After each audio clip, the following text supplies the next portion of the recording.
CA final,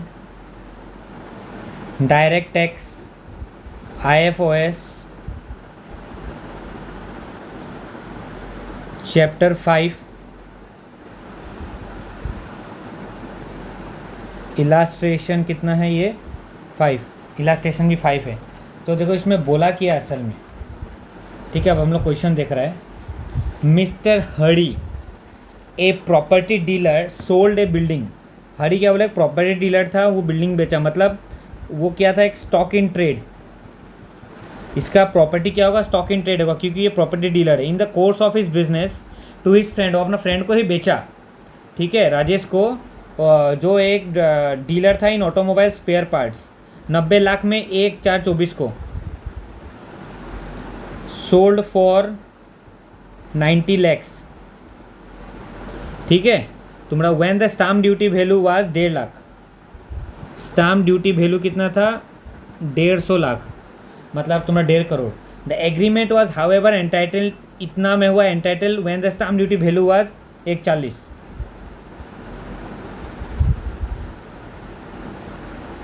agreement date कितना था तुम्हारा, 1/9/2023। इसमें कितना था स्टाम्प ड्यूटी वैल्यू तुम्हारा 140 लाख, ठीक है। Mister Hari received A down payment of 15 lakh, Hari down payment दिया बाय क्रॉस चेक। देखो क्रॉस चेक से नहीं होता है, अकाउंट पे ही चेक रखता है, ठीक है। अकाउंट पे ही चेक देने से ही काम बनता है, क्रॉस चेक का कोई वैल्यू नहीं है।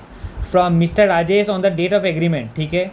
डिस्कस द, मतलब वो जब 90 लाख, जब 1,40,00,000 में डील किया रहा ना, 1,40,00,000 में, उस टाइम पे एकदम स्टार्टिंग पे, तब वो कितना दिया रहा, तब वो 15 लाख दिया रहा क्रॉस चेक से, तो क्रॉस चेक का कोई वैल्यू नहीं है। Tax implication in the hands of mister Hari, assuming mister Hari purchase the building, 75 lakh में परचेज किया वो ऑन जुलाई 2022 को, ठीक है। पहले तो ये टैक्स इम्प्लीकेशन देखना है इन द हरी, जब क्या था, केस 1, हरी क्या था तुम्हारा, हरी क्या था उस टाइम, प्रॉपर्टी डीलर, ठीक है। टैक्सेबिलिटी इन हैंड्स ऑफ हरी, फिर यहाँ एक लाइन दो, taxability in hands of Rajesh, ये 2 केस हो गया। उसका बाद क्या बोला है, would your answer be different if Hari is a share broker instead of property dealer. तो case 2, Hari is a share broker, अब क्या होगा बोल रहे हैं, तो देखो taxability in hands of Hari ये हो गया, taxability in hands of Rajesh एक ये हो गया। समझ में आ रहा है, ये हम लोग को 4 केस टोटल मिलेगा, ये हम लोग को बताना है।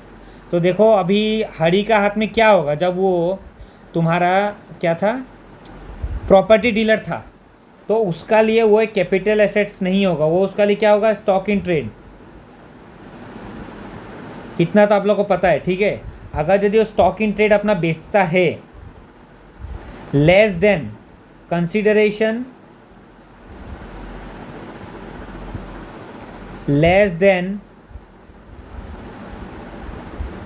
Stamp duty value, stamp duty value से कम में बेच रहा है, और कंसिडरेशन एक्सीड्स 110%, जो स्टाम्प ड्यूटी वैल्यू है ना, वो 110% आपका पार हो जा रहा है। किसका, कंसिडरेशन का। कंसिडरेशन उसको 90 मिला, ठीक है, और कितना मिला, कितना में बेचा रहा वो, 75। कंसिडरेशन उसको मिला, रुको इसको थोड़ा नीचे कर देता है, ठीक है।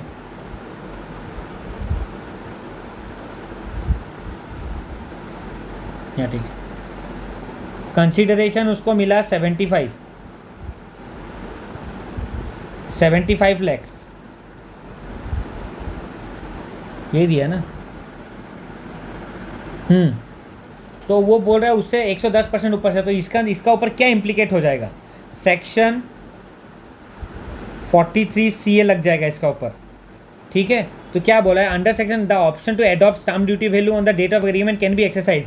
हम लोग स्टाम्प ड्यूटी वैल्यू ले सकते हैं on the date of agreement, लेकिन हम लोग इसमें ले क्यों नहीं पाएगा, क्योंकि वो जो पैसा दिया था ना, वो क्या से दिया रहा, वो आपका क्रॉस चेक से दिया रहा। कहाँ लिखा है, देखो क्रॉस चेक से 15 लाख दिया रहा। तो इसका में कैसे टैक्सेबल होगा, तो देखो इसका में टैक्सेबल कैसे होगा, टैक्सेबिलिटी 75 लाख टैक्सेबल होगा। कैसे देखो, आपका स्टाम्प ड्यूटी वैल्यू कितना था on the date of transfer 150 lakhs, 150 lakh था, बेचा कितना में, 75 लाख में, 75 लैक्स में बेचा, तो डिफरेंस कितना हुआ 75 लैक्स। तो आपका कितना आ जाएगा टैक्सेबिलिटी, 75 लैक्स हो जाएगा। Since stamp duty value exceeds the value 110% of consideration, taxability in the hands of Rajesh. Rajesh का हाथ में कैसे टैक्सेबल होगा, ये देखो राजेश का हाथ में कैसे, राजेश का हाथ में कैसे टैक्सेबल होगा, ये देखो। राजेश क्या था, राजेश एक ऑटोमोबाइल डीलर था, तो उसका हाथ में क्या होगा, कैपिटल एसेट्स, ठीक है, उसको मिला कैपिटल एसेट्स हो गया।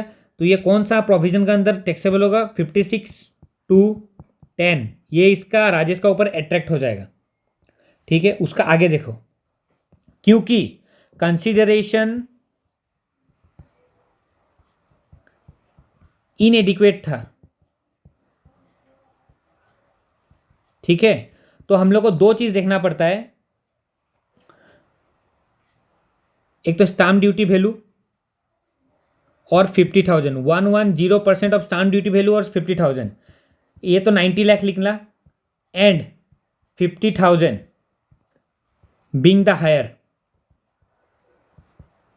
इन दोनों से हायर, ठीक है। तो ये केस में भी 110% से ऊपर जा रहा है, कंसिडरेशन का 110% से ऊपर डिफरेंस है।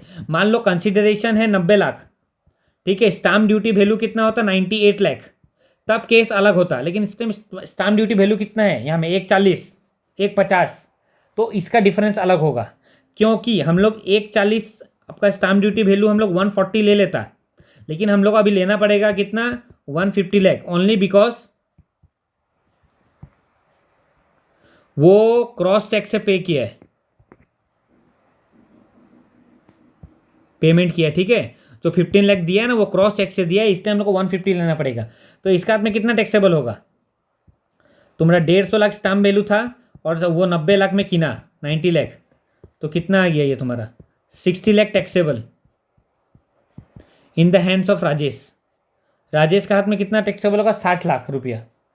समझ में आया, आना चाहिए, इतना अच्छे से समझाया तो समझ में आना चाहिए। अब नंबर 2 केस देखो, यदि ये शेयर ब्रोकर होता तो इसका हाथ में क्या होता, ये इसका हाथ में कैपिटल एसेट होता, ठीक है। क्यों होता, क्योंकि स्टॉक इन ट्रेड नहीं, इसका बिजनेस नहीं है बिल्डिंग किनना बेचना, इसका बस बिल्डिंग पहले का किना हुआ था, वो अभी बेच दिया वो, ठीक है। तो इसमें भी सेम केस 110% से एक्सीड कर रहा है, तो इसका ऊपर कितना लगेगा, वो सेम 150 लाख माइनस 75 लाख कितना हो जाएगा 75 लाख टैक्सेबल, ठीक है। लेकिन ये टैक्सेबिलिटी कौन सा सेक्शन का अंदर होगा, 50C का अंदर, क्योंकि कैपिटल एसेट है ना, 50C का अंदर ये इसका हो जाएगा शॉर्ट टर्म कैपिटल गेन। ये इसका शॉर्ट टर्म, पहले क्या हुआ रहा, ये बिजनेस का अंदर हुआ रहा, ये बिजनेस इनकम, क्योंकि उसके स्टॉक इन ट्रेड था ना, ये इसका बिजनेस इनकम हुआ रहा।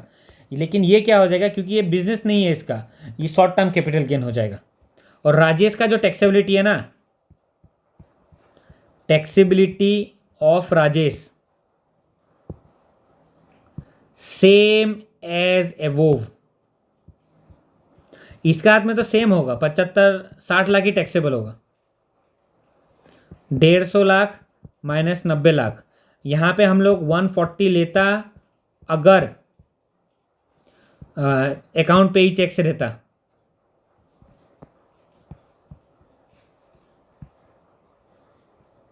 ठीक है, समझ में आ रहा है।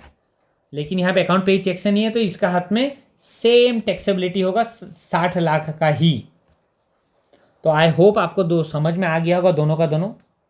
अगर कोई भी डाउट है तो आप यहाँ में कमेंट कर सकते हो, मैं आपको ये भी समझाने के लिए रेडी हूँ, आप बस कमेंट करो। ठीक है, थैंक यू।